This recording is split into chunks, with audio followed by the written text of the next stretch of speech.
Master minds commerce చదవాలనుకునే 10th inter విద్యార్థుల తొలి ఎంపిక. నమస్తే నల్లి గారు. నమస్తే అండి. నమస్తే. ఫ్లైట్ క్రాష్ అయింది, ఎయిర్ ఇండియా ఫ్లైట్ చూసాం. మనం చాలా బాధపడ్డాం, దిగులు పడిపోయాం. ఏంటి దేవుడా ఇట్లా జరిగిపోయింది అనుకొని ప్రతి ఒక్కరం కృంగిపోయాం. అందులో ఉన్న ప్రతి ఒక్కరిది ఒక్కొక్క స్టోరీ. దీన్ని మనం రకరకాలుగా బయటకు వచ్చిన స్టోరీని వచ్చినట్టుగా మాట్లాడుకుంటున్నాం. ఒక సైకాలజిస్ట్గా మీ ఒపీనియన్ ఏంటండి? నేను మా ఇంట్లో ఒక చిన్న ఇన్సిడెంట్ చూశానండి. రేపటి రోజున అంటే అమ్మో ఇప్పటి వరకు నువ్వు కూడా ఎన్నిసార్లు ఫ్లైట్లలో వెళ్ళావు అమ్మో అంటే ఆల్రెడీ జరిగిపోయిన దాన్ని ఫ్యామిలీ మెంబర్స్ తీసుకుంటున్నారనమాట. మనం ఎన్నిసార్లు వెళ్ళుంటాం, అంటే అంటే వాళ్ళు ఎలా తీసుకున్నారా అని నాకు ఒక్కసారి మైండ్కి అనిపించింది, నా మనసుకు అనిపించిందండి. మీరేమంటారు నల్లి గారు ఒక సైకాలజిస్ట్గా?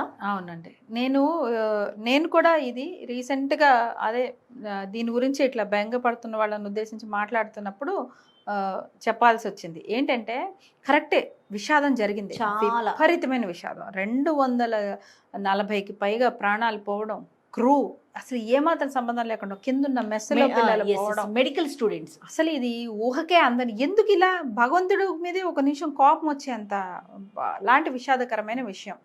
కానీ తర్వాత ఏమవుతుందంటే ఒక్కొక్క స్టోరీ బయటకు వస్తాడు. వాళ్ళెవరో లండన్లో సెటిల్ అవ్వాలని వచ్చారట, ఇప్పుడే లండన్లో. ఆయన ఎవరో భార్య ఎక్కడ పోతే అస్థికలు కలపడానికి వచ్చాడట, 2 పిల్లలు అక్కడ అనాథలు అయ్యారు. మరో డ్రైవర్ కూతురని అలా ఒక్కొక్కటి ఒక్కొక్క రోజు వస్తుంది. దానివల్ల ఏమవుతుందంటే అండి, నేను ఒకటే చెప్పాను, 240 పైన జీవితాలు పోయాయి, ప్లస్ కింద అందరినీ కలుపుకుంటే కూడా ఒక్కొక్కడిది ఒక్కొక్క స్టోరీ. ఖచ్చితంగా కదా. అంటే విపరీతం విషాదానికి, ఇంకా ఇది అంతే కదా, చావు అనేది ఇంకా విషాదానికి అంతిమ ప్లేస్ కదా, లాస్ట్ ప్లేస్ అది. అంటే ఇన్ని విషాదకరమైన వార్తలు, ఇన్ని విషాదకరమైన విషయాలు, నేపథ్యాలు, ఇవి మనకేమవుతుంటే సోషల్ మీడియా వల్ల మనం ఇది కన్జ్యూమ్ చేసి మనం తెలియకుండానే మనలో ప్రయాణం పట్ల, పర్టికులర్గా ఫ్లైట్ పట్ల కానీ వీటి మీద మనం ఒక భయాన్ని క్రియేట్ చేసుకోవడం అయిపోతుంది. సో ఇది మనకి తెలియకుండానే మనలో ఒక ఫోబియా క్రియేట్ చేస్తుంది. చనిపోయిన వారు చనిపోయారు, వాళ్ళ ఆత్మకు శాంతి చేకూరాలని మనం మనస్ఫూర్తిగా కోరుకోవాలి. అక్కడతో అది ఆ కాంటెంట్ కన్జ్యూమ్ చేసుకోవడం ఆపుకోవాలండి. మనం ఒక్కొక్క చోట మనకి తెలియాలి, ఎక్కడ కాంటెంట్ కన్జ్యూమ్ చేసుకోవాలో ఆపడం మనకి తెలియాలి. మీకు ఇంకా వస్తూనే ఉంటే మీరు కన్జ్యూమ్ చేస్తుంటే ఏదో ఒక ఫ్యామిలీ నేపథ్యం మన ఫ్యామిలీతో సింక్ అయ్యే అవకాశం ఉంటుంది. అప్పుడు ఏమవుతుంది, మీకు ఎగ్జాంపుల్ చెప్తాం. మనం ఏదైనా ఒక సినిమా చూస్తూ ఉంటాం, మనం అది సినిమా అని తెలుసు, అది అయిపోతుందని తెలుసు, 2.5 గంటలు అని తెలుసు, ఆ పాత్ర యాక్టింగ్ అని తెలుసు, అయినా మనం ఎక్కడో కనెక్ట్ అయ్యి మనకి కన్నీళ్ళు వచ్చేస్తాయి. అవునండి, ఏడుస్తాం. మనం ఒక్కోసారి చూసిన సినిమాలో అది అవుతుందని తెలిసి కూడా మళ్ళీ మనం ఏడుస్తూ ఉంటాం. ఎందువల్ల అంటే ఆ పాత్రలో మనకి తెలియకుండానే మనం ఆ పాత్రతో మన జీవితాన్ని కూడా ముడివేసుకొని, అరే మనకే ఇలా జరుగుతోంది అని ఒక భావించి మనకి తెలియకుండానే ఏడుపు వచ్చేస్తూ ఉంటుంది. అంటే మనిషికి తొందరగా ఆ ప్లేస్లో వాళ్ళని పెట్టుకొని తనకు తాను ఊహించుకునే లక్షణం ప్రతిసారి ఉంటుంది. ఎంపతి అనుకోండి, సింపతి అనుకోండి, ఏదైనా కారణంగా దీనివల్ల. ఇప్పుడు ఇవన్నీ తెలుసుకుంటూ ఉంటే ఏమవుతుందంటే మన కుటుంబంలో కూడా ఏదో ఒక నేపథ్యం జరగచ్చు. ఇప్పుడు మీరు ఇందాక అన్నట్టు వర్క్ ఉంది, మీరు ఫ్లైట్ ఎక్కి ఇంకో చోటకి వెళ్లాల్సి వస్తుంది. ఇప్పుడు ఈ కుటుంబాల్లో వాళ్ళ ఆ అమ్మాయి ఎవరో వాళ్ళ ఫస్ట్ జాబ్ కోసం వెళ్ళిందనో మరొకటనో వింటేటప్పటికి ఏమవుతుంది, ఇంకా ఇంట్లో ఉన్న వాళ్ళకి కానీ మనకు కానీ ఈ భయం, ఏమైపోతే మనం కూడా ఇలా ఎక్కిన వెంటనే అది అయిపోతే మన వెనకాల వాళ్ళు ఏమవుతారు అనే ఒక భయానికి మనం లోనయ్యే అవకాశం ఉంటుంది. సో ఇలాంటి మనం ప్రతి ఒక్కరు వెళ్ళి అంత చెక్ చేయలేం. మెయిన్ థింగ్ ఏంటంటే భయం తప్ప దీని నుంచి మనం ఇంకేం రాదు. ఇప్పుడు వేరే విషయాలు అనుకుందాం. ఫర్ ఎగ్జాంపుల్ కరోనా అప్పుడు కూడా చాలా చావులు తెలిసాయి మనం. అవును, అప్పుడు కూడా ఎక్కువ వార్తలు విని ఊరికే ఆ నెంబర్స్ కోసం కంగారు పడుతూ చేయకండి అని చాలా మందికి మేము చెప్పాల్సి వచ్చింది. ఆన్లైన్లో కౌన్సిలింగ్స్ ఇస్తున్నప్పుడు ఆ నెంబర్లు మీరు పట్టించుకోవద్దు, మీరేం జాగ్రత్తగా ఉండగలరు మాత్రమే ఆలోచించండి, మీరేం జాగ్రత్తగా ఉండగలరు మాత్రం ఆలోచించండి అని చెప్పాం. ఎందుకంటే అక్కడ వాళ్ళు జాగ్రత్త తీసుకోగలిగింది ఏంటంటే 10 మందితో కలవకపోవడం, ఓ చోట ఉండటం, జాగ్రత్తగా ఉండడం. కొన్ని థింగ్స్ మాత్రం అట్లీస్ట్ మన కంట్రోల్లోనే. ఇప్పుడు ఇలాంటి విషయాల్లో ఏముంటాయండి మన కంట్రోల్లో థింగ్స్? అసలు ఫ్లైట్ ఎక్కాము, మన ఇంజిన్ చెక్ చేయగలుగుతామా, అది బాగవుతుందో లేదో చూడగలుగుతామా? కొత్తగా ఏమైనా ఈ సోషల్ మీడియాలో వస్తున్నాయి, మీరు బుక్ చేసుకునేటప్పుడు దాని వెనక్కి వెళ్ళి దాని రిజిస్ట్రేషన్ ఇయరు ఇవన్నీ మీరు కనుక్కోండి అని అంటున్నారు. మనం ఎన్ని 100 ట్రైన్లు బస్సులు ఎక్కామండి, మనం ఎన్నిటికీ ఇలా చేయగలుగుతాం చెప్పండి? 5 నిమిషాలు 10 నిమిషాలు అయ్యే పని అసలు అందరికీ పోని అనుకుందాం, నేను 5 నిమిషాలు తీసుకుంటా, పావు గంట తీసుకుంటాను, ప్రయాణించే ఎంతమంది దగ్గర అలాంటి ఒక యాక్సెస్ ఉంటుంది, అంత నాలెడ్జ్ ఉంటుంది, ఇవన్నీ మనం చేయగలుగుతామా? అసలు ప్రాక్టికల్ గా కుదిరే విషయాలే కాదు కుదురుతుందా కదా ఇవన్నీ? నళిని గారు.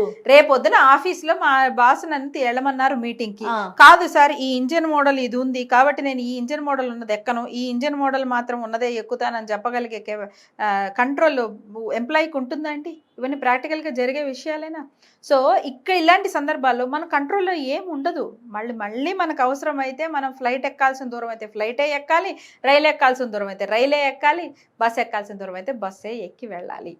ఇది కాదని ఎట్లా వెళ్తాము? కార్లలో వెళ్తుంటే యాక్సిడెంట్లు అవ్వట్లేదా? ట్రైన్ యాక్సిడెంట్లు అవ్వట్లేదా? ఫ్లైట్ వెళ్తే ఫ్లైట్ అవ్వట్లేదా? పడవలో వెళ్ళిపోతే మునిగిపోవట్లేదా? ఇవాళ చూసాం కదా, గోవాలో పడవ మునిగిపోయింది, 40 మంది పైగా చనిపోయారు, 80 మంది గల్లంతయ్యారు, 40 మంది మాత్రం కనీసం కాపాడగలిగారు, లేదా శవాల వరకు దొరికాయి. అది చూడలేదా? అసలు ఈ విమానం ఇన్సిడెంట్ జరిగిన నెక్స్ట్ ఇన్సిడెంటే ట్రైన్, తర్వాత రోజే ట్రైన్ డీరైల్ లేదా? అందుకే దీన్ని ప్రమాదం అన్నారు.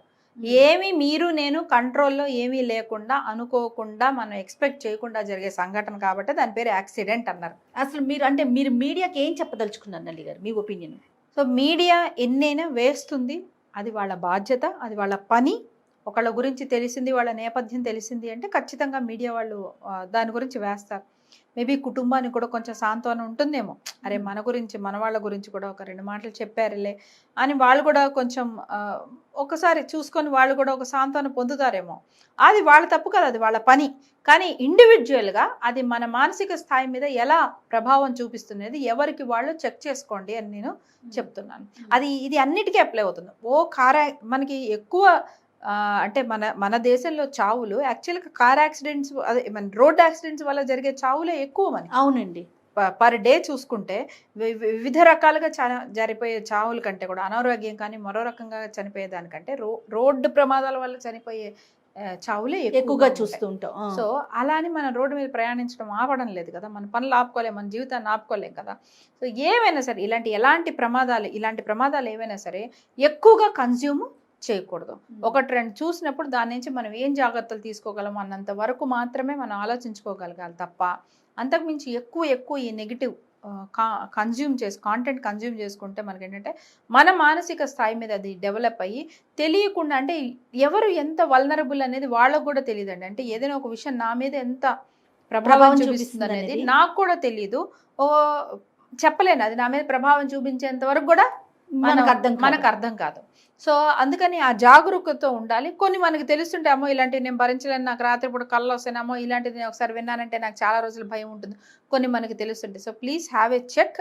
At the same time be aware that అది ప్రభావం ఉండొచ్చు అనే విషయాన్ని గుర్తుపెట్టుకొని మనం దాన్ని ఎక్కువ కన్జ్యూమ్ చేయకుండా, ఎక్కువ ఆలోచించకుండా, ఇది చూసి మళ్ళీ ఒకళ్ళకొకళ్ళు పంపిస్తూ ఉంటారు. ఇదొక ప్రాబ్లం. కరెక్ట్ చెప్పారు.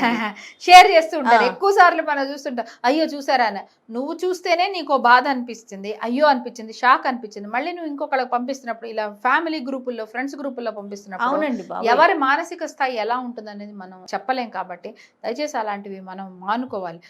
మీరు పంపిస్తే మాత్రమే వాళ్ళకి వస్తుందా అని ఏమీ లేదు. ఏదో రకంగా వాళ్ళ వరకు వస్తే వాళ్ళ వరకు వస్తుంది, రాలేదా అదృష్టవంతులు, వాళ్ళ వరకు రాలేదు. అంటే ఇగ్నోరెన్స్ ఈజ్ బ్లిస్ అన్నారు. చాలా వరకు కొన్ని మనకి తెలియకుండా ఉండటమే చాలా మంచిది.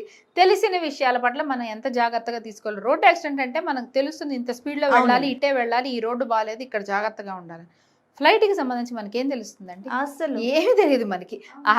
టికెట్ ఇచ్చి ఎక్కి కూర్చోవడం తప్ప, ఏసీ పనిచేస్తుందా లేదా, నొక్కితే ఆమె వస్తుందా లేదా, ఎయిర్ హోస్టెస్ వస్తుందా లేదా తప్ప మిగతా ఏది మన కంట్రోల్లో ఉండదు. సో అలాంటి వాటికి సంబంధించి మనం ఎక్కువ ఆలోచించి, ఎక్కువ చూసి భయపడకూడదు. Right. Thank you so much అండి.